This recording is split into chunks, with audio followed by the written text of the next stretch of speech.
The Protege, an action movie about people killing each other. Should you go watch it? Well, I went to an early screening so I can answer that question for you. Stay tuned for my spoiler-free summary.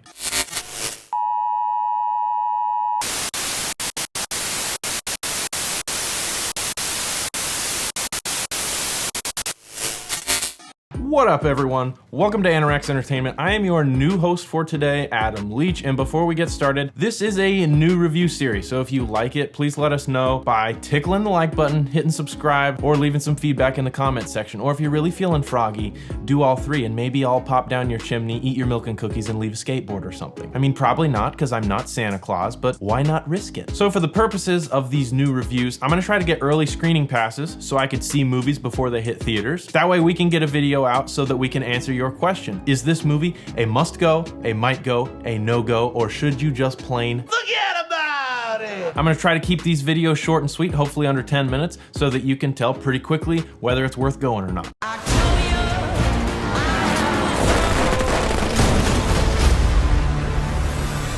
So The Protege is brought to you by director Martin Campbell. Old Marty Mart has had a pretty quiet career as of late, but you might know him from Casino Royale, The Foreigner, or Green Lantern. They're not gonna put that on the movie poster though. As far as the cast goes, we've got Maggie Q, Michael Keaton, and good old Samuel L. Jackson. This movie, it was one that I saw previews for and I thought, well, it's got Michael Keaton in it. It's got violence. I kind of like violence.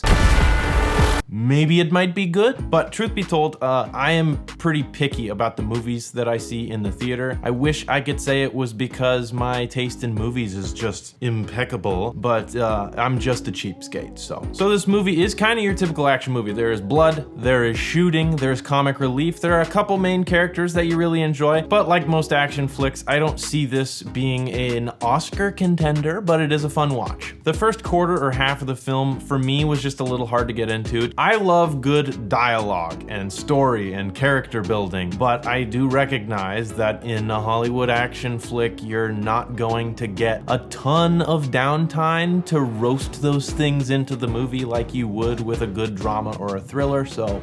As far as discrepancies go, there were a few small detail issues between shots that I noticed, but maybe I'm the only one that noticed them, so I'm not gonna dive any deeper on that. And there were definitely some typical action movie moments where our protagonist should have looked like a slice of Swiss cheese. One particular instance, she was standing in front of the door and like the bullet holes appear before she even totally moves. So she should have taken like 5 to the back, but she just ran. But I guess you don't come to action movies for realism, now do you? What?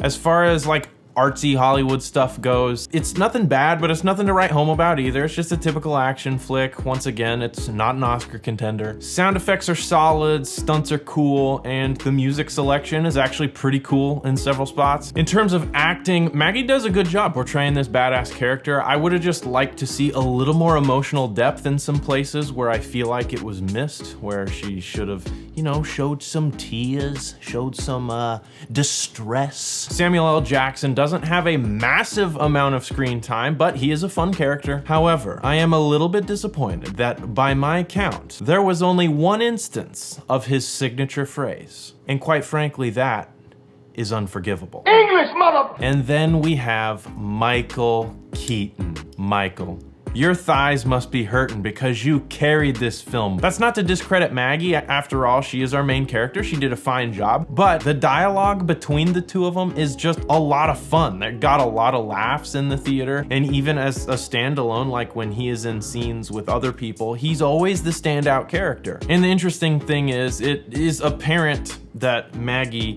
and Michael Keaton in age are very different, but somehow because of these characters and the dialogue between them, they managed to cook up some actual chemistry. Maybe it's just me, but I do feel like without him in this movie, I would have categorized this movie as a no-go. At the start of this film, I was honestly pretty doubtful that I would have any type of shining review for this, but as I kept questioning myself throughout the movie, every time Michael Keaton popped into the scene, I found myself thinking, wow, he's like really really breathing life into this movie. And by the final quarter of the film, I was actually pretty invested, and we get some good action moments. But for me personally, it is the interaction between these two main characters that genuinely makes this movie. There is one specific scene where they're fighting and they accidentally turn on a stereo and this song starts playing, and it is like, it's really funny. You'll know what I'm talking about if you go to watch it. It's that balance between action and clever comedic relief, but it doesn't really feel like it's trying too hard. So all in all, the movie is fun. I have some discrepancies consistent with how I feel about most Hollywood shoot 'em up action flicks. But despite some of the cheese that you normally get with this genre, there are some cool stunts.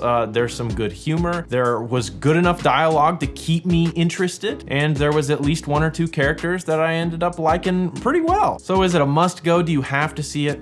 No. But do you need to absolutely forget about it? No. By the end of this movie, I enjoyed it, and I would label it a might go. If you decide to wait until it releases on streaming services to watch it, no harm, no foul. But if you are bored and you decide to slide through the theater to watch it, you might find that you actually really enjoy it. As of right now, there are no official Metacritic reviews or anything for this movie, so if I had to guess when this comes out, I don't think it's gonna be in the green. I don't think it's gonna be in the red. I think it's gonna be somewhere in the yellow. I bet it gets like a 50 or something out of 100. I think there's gonna be a mixture of people that might enjoy it. So comment below, do you plan on watching it? Have you seen it already? What do you think? Was I right? Was I wrong? Leave us some feedback. And also, how do you like this style of review I just did? This is a new series format, so let us know how you feel about it in the comment section. And most importantly, don't forget to tickle the like button, hit subscribe, slap the bell icon so you don't miss any more content from Anorax Entertainment. Leave us some feedback in the comment section, start some conversation, and check the description below for all of our social media links. I am Adam Leach, this is Anorax Entertainment, and that was your Inside Scoop. Have a great day, everyone.